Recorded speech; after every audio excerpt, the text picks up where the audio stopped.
which is the distinguished representative of Portugal. Please, the floor is yours.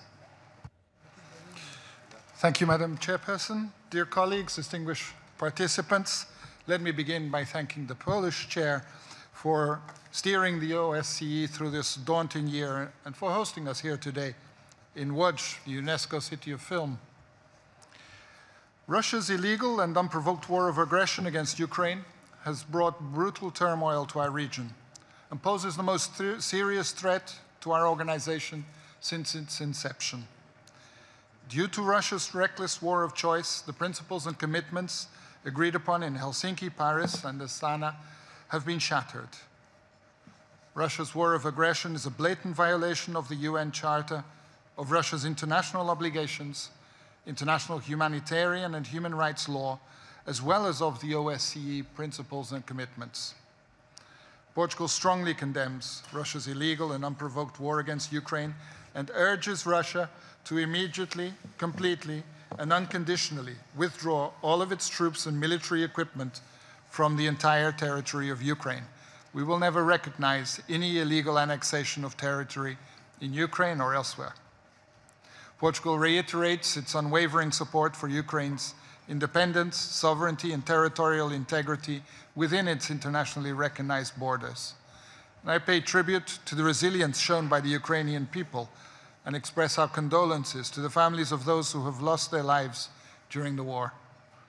We will continue to provide assistance to Ukraine, both bilaterally and in the framework of the European Union. We are appalled by the insidious Russian attacks against civilians, critical infrastructure, and civilian objects, namely schools, hospitals, and cultural heritage. The Moscow mechanism findings on Russia's violations of international human rights and humanitarian law are deeply disturbing. Russia must be and will be held accountable for its actions. Ladies and gentlemen, let me underline also the destructive impact of propaganda upon peace and security. At the moment that we celebrate the 25th anniversary of the FOM's mandate, we must support the work of Teresa Ribeiro and her team in reversing the alarming downward trend of media freedom, freedom of expression, and media workers, in particular in Russia and Belarus. This is part of the OSCE's added value. The risks of spillover effects of Russia's reckless war against Ukraine in protracted conflicts is real, and we call upon Russia to refrain from further destabilizing our region and to fully respect the sovereignty and territorial integrity of Georgia and Moldova. Portugal supports the leading role of the OSCE towards the political settlement of these and other disputes. Excellencies, Portugal's commitment for effective multilateralism and for the culture of peace is long-standing, and our belief in the OSCE is unwavering. The OSCE must remain an inclusive platform for all-encompassing dialogue and cooperation. It has proven its added value, overcome many challenges, and broadened its scope to address new global risks and hybrid threats. It cannot and will not be a victim of one spoiler state. Each of our countries can play a decisive role in strengthening the OSCE on the basis of its irrevocable foundational principles.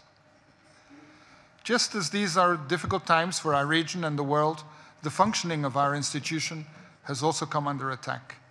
And in these circumstances, I must pay homage to the remarkable commitment and tenacity of Secretary General Helga Schmidt and all of the staff of the Secretariat and autonomous institutions.